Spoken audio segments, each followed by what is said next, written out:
નમસ્કાર, weather analysis સાથે હું છું પાયલ અને ગુજરાતના અનેક વિસ્તારોમાં છૂટોછવાયો સામાન્ય મધ્યમ વરસાદ પડી રહ્યો છે. હજુ આગામી દિવસ વરસાદની આગાહી કરવામાં આવી છે. હવામાન નિષ્ણાંત અને હવામાન વિભાગની આગાહી પ્રમાણે 24 કલાક સુધી સામાન્યથી મધ્યમ વરસાદ અમુક વિસ્તારોમાં પડવાનો છે. આ વરસાદ પડવાના કારણો કેટલા છે? તો આપણે 2 દિવસથી જેમ વાત કરીએ છીએ, વેસ્ટર્ન ડિસ્ટર્બન્સ જે સિસ્ટમ અલગ અલગ પસાર થઈ રહી છે એના કારણે અને બંગાળની ખાડીમાં એક circulation system, cyclonic circulation system બની છે. જેના કારણે ગુજરાતના ભાગો પર એની અસર થઈ રહી છે. એટલે સીધો વરસાદ એ સિસ્ટમને કારણે નથી પડી રહ્યો, પણ ભારતના અનેક વિસ્તારોમાં જ્યારે વરસાદ પડે છે તો એની અસર થાય છે. એ ભેજવાળા વાતાવરણમાં અને ભેજવાળા વાદળો જેમ જેમ ગુજરાત તરફ ખેંચાઈને આવે એમ એમ ગુજરાતમાં વરસાદ પડતો હોય છે. એટલે અત્યારે ગુજરાતની સ્થિતિ એવી છે કે ઉપરના પ્રદેશોમાંથી જે વેસ્ટર્ન ડિસ્ટર્બન્સ પસાર થાય છે એ ધીરે ધીરે જ્યારે આગળ વધે ત્યાં હિમવર્ષા થતી હોય, પછી જે ભેજવાળા વાદળો હોય એ ધીરે ધીરે રાજસ્થાન થઈ અને ગુજરાત તરફ આગળ વધતા હોય છે અને એના કારણે ગુજરાતમાં વરસાદ પડતો હોય છે.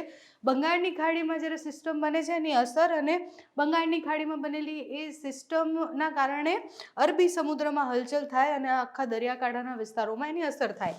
એટલે જ્યારે દરિયાકાંઠાના વિસ્તારમાં એની અસર થાય એટલે એ દક્ષિણ ગુજરાતથી લઈને મધ્ય ગુજરાતને અસર કરે. અત્યારે તમે જુઓ કે હૈદરાબાદમાં ખૂબ વધારે વરસાદ બતાવે છે, એ આ સિસ્ટમની અસર છે. આ સિસ્ટમ જુઓ કેટલી મજબૂત છે. આ લો પ્રેશર સિસ્ટમ ધીરે ધીરે કેટલી આગળ વધે છે, એટલે ડિપ્રેશન, ડીપ ડિપ્રેશન સુધી પહોંચે છે કે કેમ એ જોવાનું છે. પણ આ સિસ્ટમની અસરને કારણે આખા દક્ષિણના બધા જ ભાગોમાં, એટલે નીચેના જેટલા પણ વિસ્તાર છે, જેટલા પણ રાજ્ય છે, ત્યાં બધે જ વરસાદ પડી રહ્યા છે. અને ગુજરાતમાં હવે સામાન્યથી મધ્યમ સાવ છૂટો છવાયો વરસાદ પડે તેવી સંભાવના છે. 24 તારીખે આજે સ્થિતિ જોઈએ તો ગઈકાલે મધ્ય ગુજરાત અને દક્ષિણ ગુજરાતના અનેક ભાગોમાં વરસાદ પડ્યો. અમદાવાદમાં છૂટો છવાયો વરસાદ પડ્યો. વડોદરા, ગાંધીનગર જેવા વિસ્તારમાં છૂટો છવાયો સામાન્ય વરસાદ પડ્યો છે. અને ગુજરાતમાં અત્યારે વિંડીમાં જોઈએ તો ક્યાંય વરસાદ નથી બતાવી રહ્યા. હવામાન વિભાગની જે સેટેલાઇટ મેપ અને જે સાઇટ છે એ શું કહે છે એ પણ જોવું છે આપણે. હવામાન વિભાગનો સેટેલાઇટ મેપ આપણે જોઈએ તો તમને આ જે સફેદ કલર દેખાતો હશે એ બધા જ વાદળો છે, એ ભેજવાળા વાદળો. અહીંયાથી વેસ્ટર્ન ડિસ્ટર્બન્સ જે પસાર થઈ રહ્યા છે, ઉપરના બધા જ પ્રદેશ, લેહ, લદ્દાખ, મનાલી, આ બધા જ વિસ્તારોમાં હિમવર્ષા થઈ રહી છે.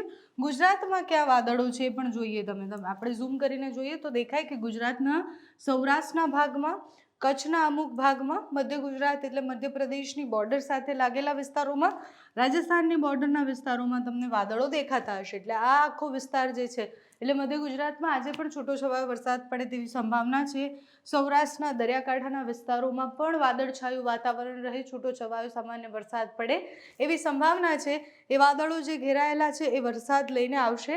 એ કેટલા એચપીએ લેવલ ઉપર છે એ પણ જોવાનું હોય છે. એટલે એ કેટલા ઉપર છે એની અસરો પણ એ રીતના થતી હોય. બાકી ઉપર બહુ બધો વરસાદ પડતો હોય તો એની અસર સીધી થાય એવી સંભાવનાઓ ઓછી હોય છે.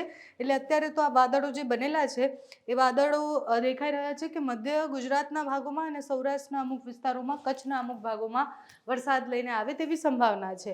બાકી જે પણ હવામાન વિભાગ, હવામાન નિષ્ણાંત આગાહી કરતા રહેશે, તમારા સુધી પહોંચાડતા રહીશું.